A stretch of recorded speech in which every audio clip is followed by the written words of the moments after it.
Let's talk about guilt. As recovering perfectionists, we're all very aware of that feeling. But let's talk about it. Just because we're used to living with certain levels of guilt about things, or living with certain levels of stress or anxiety, doesn't mean we can't adjust. And I know that's why you're here, to make consistent improvement to your life. So guilt is something we were given to help keep our behaviors in check. When we act outside of our values, we feel guilty about it. And that unpleasant feeling of guilt motivates us to not repeat those actions. Now, at least that's how it's supposed to work. Somewhere down the line, we develop these standards for ourselves that are not only impossible, but are also not necessary for high levels of success and happiness. And then when we don't act in line with those standards, we feel guilty. But this kind of guilt doesn't really do a job. It doesn't really motivate us to change because we don't really need to. Again, we just weren't acting in accordance to those idyllic standards. So that triggers that guilt, but then nothing is done about that guilt, so it just sits there. In fact, we've become pretty used to it. So used to it that it's become harder to distinguish between when we do actually need a change in our behavior or whether we need an adjustment to our standards. Some common expressions of guilt I hear from women that I work with and even from my own friends and family is that, I feel guilty when I take a break or when I don't sign my kids up for every activity or when I can't volunteer for the class parties or when I'm sitting on the couch instead of working or folding laundry, or when I have to stay longer at work than usual, or when I have to take a sick day.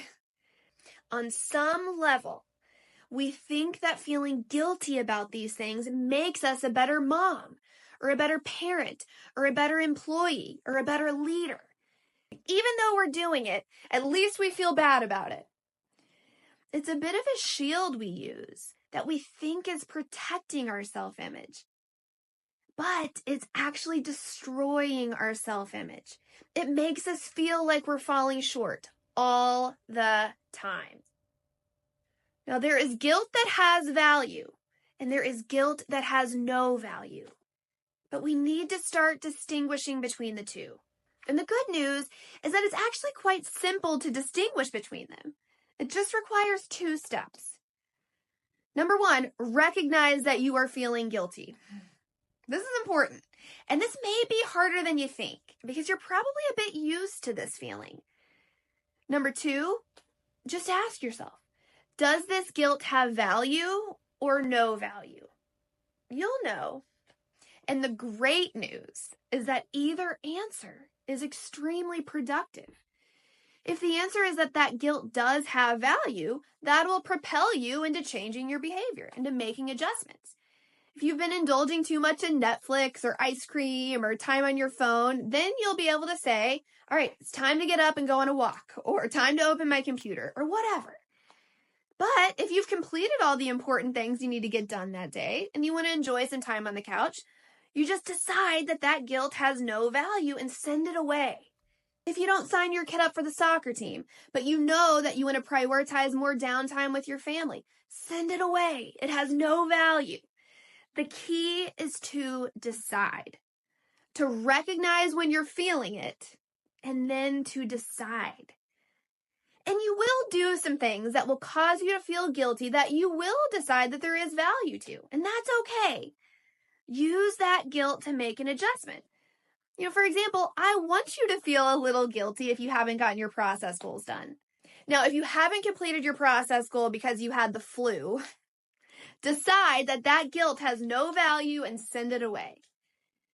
There will be times that maybe you should feel a little guilty for sitting on the couch or scrolling through your phone or indulging in too many sweets or whatever it is. But determining whether the guilt has value or not will make you so much more attuned to making those adjustments, either to your actions or to your mentality around feeling guilty. Saying to yourself, I don't need to feel guilty about this, will really go a long way. So let's keep that on your back burner over the next few weeks, recognizing and deciding on your guilt. And when you do recognize yourself feeling guilty about something and then deciding one way or the other, I want you to tell us about it in the chat. You are doing awesome. You're not perfect, and you don't need to be perfect. I am so glad that you're still here.